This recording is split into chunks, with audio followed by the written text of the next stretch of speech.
15 August ગુરુવારના રોજ BAPS Swaminarayan મંદિર મહેસાણા ખાતે પ્રમુખ સ્વામી સભાગૃહમાં સાંજે 4 થી 7 વાગ્યા સુધી યુવક યુવતીઓ માટે યુથ કન્વેન્શન 2024નું આયોજન કરાયું હતું.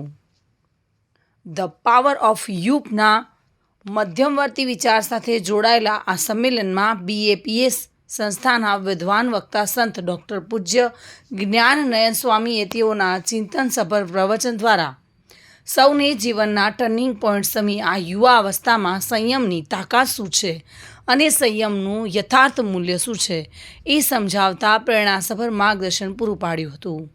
અને રસપ્રદ વર્કશોપ દ્વારા સૌને સમયવર્તી સાવધાન થઈ સોશિયલ મીડિયાના આ યુગમાં સોશિયલ મીડિયાનો વિવેકપૂર્ણ સદુપયોગ કરવાનો મર્મ સંદેશ દૃઢાવ્યો હતો. પવિત્ર શ્રાવણ માસ દરમિયાન યોજાયેલા સંમેલનના લાભ લેવા ઉપસ્થિત 600થી વધુ યુવક યુવતીઓએ પોતાના અભ્યાસમાં, કારકિર્દીમાં તથા પોતાના જીવનમાં પ્રગતિના પંથે આગળ વધવા માટે મૂલ્યસભર માર્ગદર્શન અને પ્રેરણા પ્રાપ્ત કરીને ધન્યતા અનુભવી હતી. સ્વતંત્ર ભારતના 78મા સ્વાતંત્ર્ય પર્વે BAPS સ્વામિનારાયણ મંદિર મહેસાણા ખાતે આજરોજ યુવક યુવતી કન્વેન્શન 2024 યોજાઈ, જેમાં મહેસાણા શહેરના 600 યુવક યુવતીઓએ આમાં ભાગ લીધો.